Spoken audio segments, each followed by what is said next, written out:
welcome to another lesson. Today we will talk about something that is very interesting for every business organization. Today we are going to take the chapter 8, that is recruitment, selection and training of employees. Basically, in this chapter, the main head that works is the human resource department. Now, what exactly is this human resource department, or also known as HR? Basically, in every organization, to work towards a goal or to achieve any project, a company or an owner needs a very strong workforce to support it. And now, to get this workforce required for a specific task, this is one of the jobs of the human resource department. It is also responsible for catering to any needs of the employees, which includes motivating them by giving them training, paying them salary, bonuses, treating to any unfair practices going on in the work environment, and to ensure that the smooth functioning of the business is always maintained.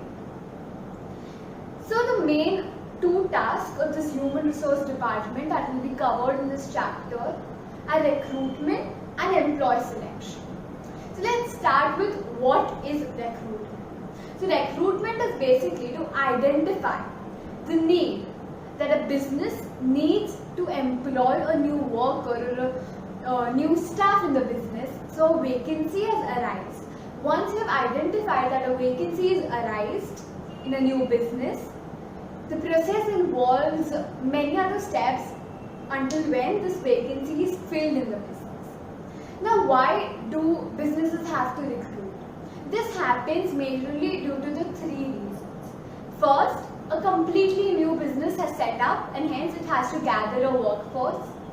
Second, an employee that used to work previously for the business has left the job and hence there is a vacancy which has to be filled by some other person. And the third is when the business is trying to increase its working scale, that is, it is expanding and hence there are more jobs and there are more opportunities for employment in the business. Hence, new people will come and fill up the vacancies that are left.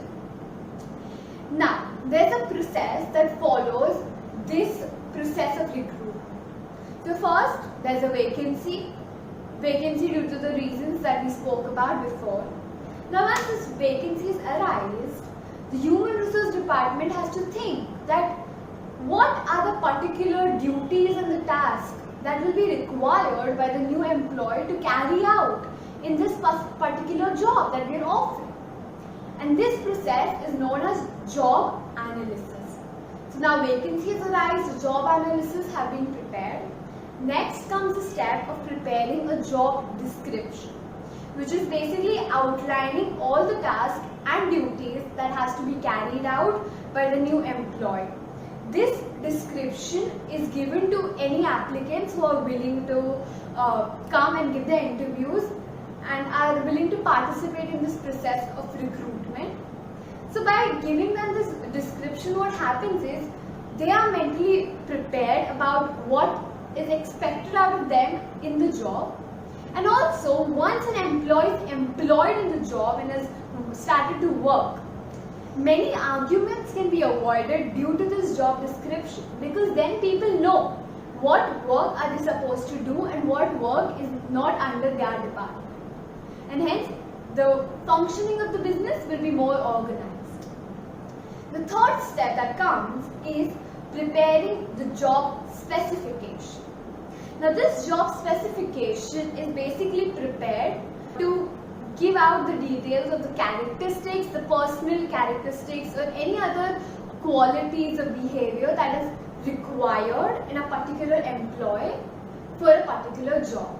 Again, this allows the people who are trying to apply to fill this vacancy know what are they expected to do once they are employed in the job. This whole process is basically made so that a business can assess its workforce and can organize it better. And this helps a human resource department in many ways.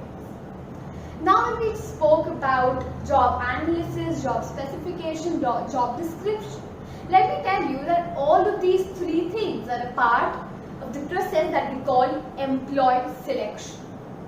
Employee selection is basically assessing the characteristics, the behavior, the duties, the tasks that are required by a particular job, and then all of these things are prepared and given to an employee so that they know what are they supposed to hold, what degree, what education do they need before they try to apply for the job, and that increases their chances of getting the job. Now in this process, the next part that we talk about is when the applicants are giving their interviews and their shortlisting is done. So this is a process that is done through CVs, that is the curriculum vitae, or you can also call it the resume, that an employer or an applicant sends to a firm they're applying in. This CV or this curriculum vitae has all the information about your courses, your experience, your strengths, your behavior pattern, your address, your name, every personal detail that a business might require before offering you the job. And what happens is when these arrive, there are many that might arrive, right? But only one person is going to come and take the job. Hence, the shortlisting of these applications are then done, after which an interview is conducted. Now, interview is only conducted to basically assess in few minutes what are the capabilities of a person and how can he or she help the business grow. So once this interview is done, a particular person gets the job and the vacancy is filled, ending the process of recruitment. Now what is left is giving calls to the rejected applicants, thanking them for participating and sending them best wishes for their future. So now, as much as this process has made it easier for a human resource department to get workers depending on the specific needs of the job, it has also made it very expensive and time consuming to do so. The next topic that we're going to talk about is advertising the vacancy, which is a very crucial part, because until and unless people do not know that a vacancy has arisen, nobody will give their applicants to a company, and hence it will be a loss for the human resource department. So now when we talk about advertising, there are many ways in which it can be done, through social media, through newspapers, everything. So let's talk about some few common ways. Let's start with the local newspaper. So people around the locality knows that a job is arised. However, it is best to do this when a job is supposed to be filled by an unskilled worker who is not supposed to be that educated. It is the best way to do so. Other than that, we can have the local newspaper advertising the vacancy. Through this, what happens is people around the nation knows that a job is there, and hence this kind of advertisements are done for a job that is supposed to be filled by a senior and experienced person who is well educated, and hence it's for the senior most positions. The next point is doing it online. Especially this time, everything is through the social media. The technology has developed so much that through online platforms, companies can reach out to the world and get the best people possible to work for them. So that is a great advantage of doing an online advertisement for vacancies. The next thing is the recruitment agencies. Now, what are these recruitment agencies? Basically, these are some agencies in which unemployed people or people who are searching for employment give their applications, and when the companies approach these recruitment agencies, they have already got many applications from people around the world who are giving them their interest for employment, and hence they can suggest you some applications from which you can choose and get a worker hired. Once you hire an person to work for you, this commission that this recruitment agency gets is from the salary that you pay to that particular employee. This can be a little expensive and a little time consuming to approach these agencies for a company. However, it can be a way in which you can reach out to more people. The next thing is by putting an advert in specialist magazines. Now these specialist magazines are read by people who specialize in that particular field, and hence if a firm is looking for someone who is specialized in a particular job or a particular field or a particular education course, it's the best way to get in touch with them and target the right audience. Once this advertisement and everything is done and applications are there, a very tough decision has to be made by a company, and that is selecting the right employee. So how does this method of selection work? What are the things that they have to see? This includes abilities, their personal qualities that may be of an advantage or a disadvantage to a business. Because of course nobody has all the advantages, you also have to consider the disadvantages, right? Then you have to look at their educational degrees, their experiences, their previous work experience, and their letter of recommendations, if any. Once this method of selection is conducted, they know what decision they have to make and the person has to be employed. And that's how the recruitment is done. Now there are many types of recruitments that can happen in a firm. Because some workers work inside a firm and are already part, and they do expect a promotion, right? So that is basically an internal recruitment when a person who already works in a particular organization fills up the vacancy that is arise. The second type of recruitment that can be done is an external recruitment where a person who is not a part of the firm comes and fills this vacancy up. There are both advantages and disadvantages of both of these types of recruitment. So let's start with what are the advantages of an internal recruitment if that is done. Now through an internal recruitment, what happens is a person who is already aware of the way the business finances, of the way the business works, and the people around the work environment, he can very easily fit in and take up the new job that has, got a vacancy, and hence both the employees are aware of the business and the owner or the business is well aware of the capabilities of that employee, and hence can know what particular qualities or what particular strengths he or she is best at. The second advantage that we're going to talk about is it being very cheaper and very convenient and less time consuming. So no need to advertise anywhere in the newspapers or in any magazines, because you're giving a promotion to a person who's already working with you. This is also becoming a motivational factor. As people are expecting promotions, they are having further job prospects and career prospects for themselves. And hence they'll want to stay with your firm, they'll try to be committed to the firm.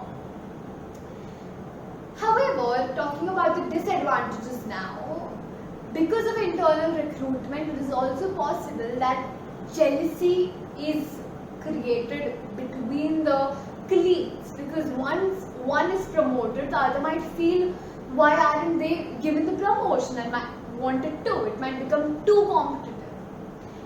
Second disadvantage is that there will be no new ideas and no new qualifications that are coming from outside. It will be the same ideas, the same training that a person has already received by the firm. Nothing new is happening. Now let's talk about what happens in an external recruitment. Very interesting. So in an external recruitment, the advantages are new ideas. Person has all the qualifications from somewhere else, from the outside, and it can get many more new skills and many more new ways of working or management inside the business, and can help the business grow even further. Basically, all the advantages of internal recruitment turns into disadvantages here, and all the disadvantages turns into the advantages here. That is it. So next that we talk about is part-time and full-time employees. Now part-time employees are the people who only work for say less than 35 hours a week, and full-time employees work for 35 hours or more a week. So what happens in a part-time employee when a part-time employee is basically hired or recruited it. There are advantages, there are disadvantages once again. So let's go through the advantages first. If I'm offering a job to a person who is only going to work for a particular number of hours, I'm also going to pay him or her hour-wise, and hence I can extend my business working hours in the time when there is high demand by getting my part-time employees to work. Also, I can lower my costs because I'm offering them time to fulfill their family commitments or any other personal any other personal life that they wish to, and work for a limited number of hours, and hence that is going to be motivating them and will also save me a lot of money, or the firm a lot of money. The next thing is that the people who are employed from the part-time are likely to be of a better quality, and they might have some external training or might have specialized. So business gets the best on offer. However, the disadvantages are it might cause a lot of communication problem because the person is not every time with the business while the process is going on. Also, what happens is there might be commitment issues due to a part-time employee, and it might be difficult to offer them any promotions because if you provide them training, they might find a better job because of that training, and they might get more experience, and they might leave your firm and go to some other firm. So there is no commitment because they are just part-time employees. However, it is always easier to employ 2 part-time employees than 1 full-time worker. Now, just like we did for internal and external recruitment, same what happens here is all the advantages of a part-time employee becomes a disadvantage of a full-time employee, and all the advantages of a full-time employee becomes the disadvantages of the part-time employee. So the next topic that we're going to talk about is training an employee. Now there are 3 types of training that are conducted. There's induction training, there's on-the-job training, and then there is off-the-job training. In an induction training, what happens is it is in the very beginning when a person is new to the job and new to the firm. He or she is introduced to the pattern in which the business works, the business runs, the processes. They are introduced to their colleagues whom they are supposed to work with, and it is just basically giving them an insight of how the business is and what are they expected to do in the business. And that is also very motivating for them as they get to know the people they are going to work with, and it shows that the business really cares for them. The second is the on-the-job training. Now, on-the-job training is basically when a person who has already worked and is experienced in the firm is training a new employee that has been hired. So now when this happens, what happens is the trainee who is getting trained by the already employed worker is getting a specified tailored training that is required for the task of a particular business. Also, he or she is getting individual training, unlike off-the-job training. Next, what happens is when you are on the job training, you know that there is some kind of production that is still happening even if you're still on training, and hence the business is less likely to make a little less loss.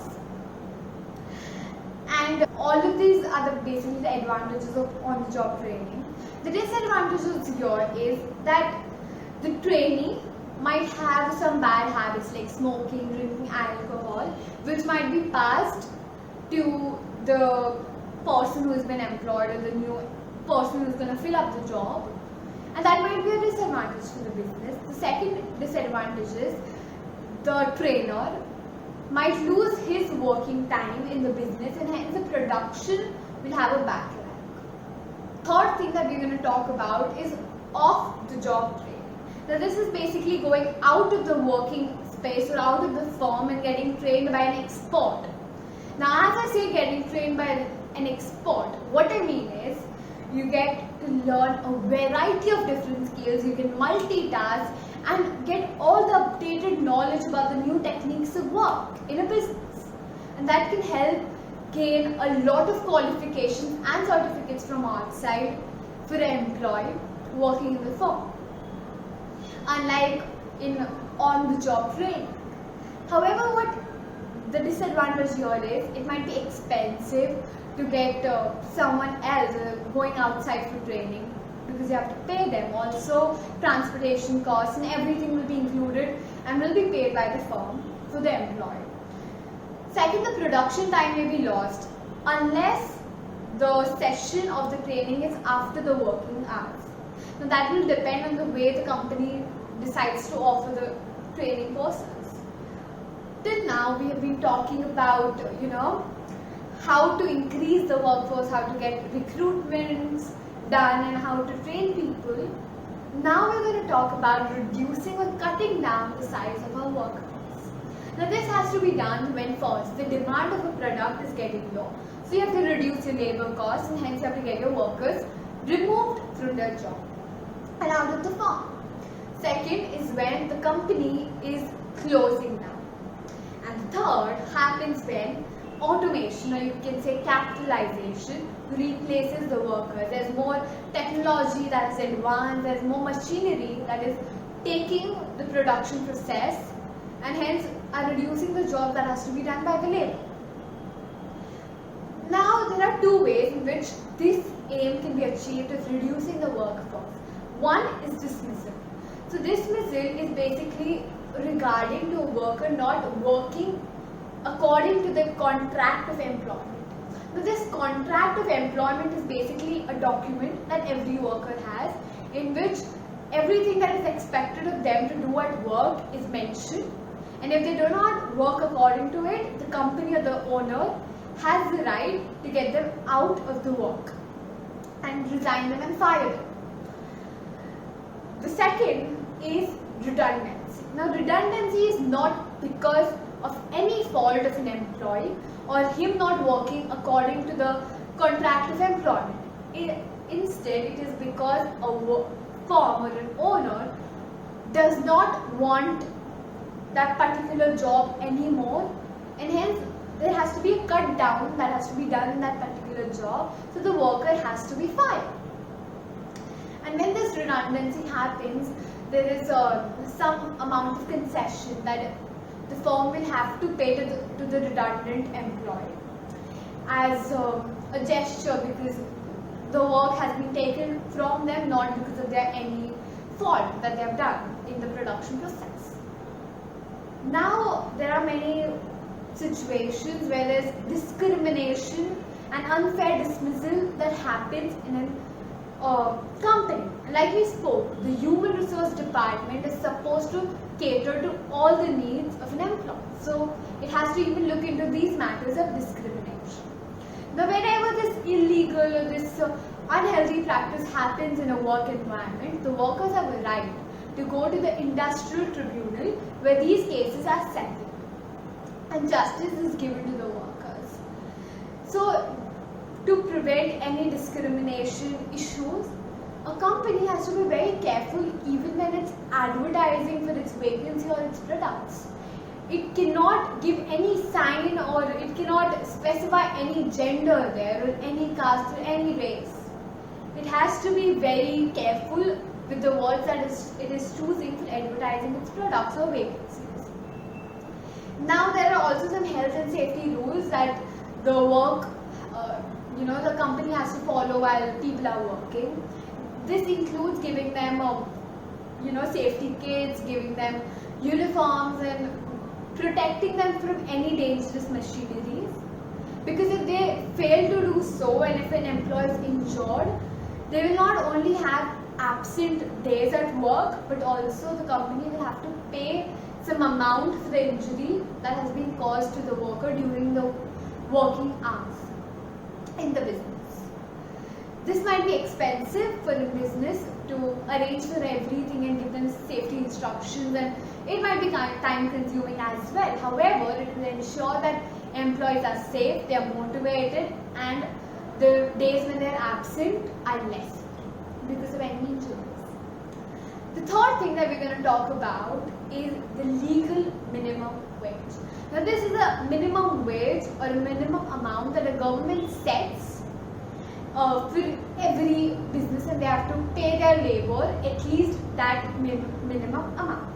Now, by paying this minimum amount, what happens is people are more given more incentive to work, and they're motivated to work rather than quit out of the labor force.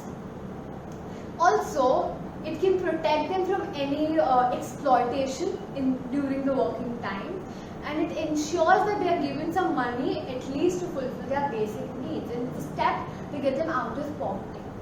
So this was about chapter 8, recruitment, training, employee selection, and any unhealthy practices that are done in the working force. I hope you had fun. Thank you.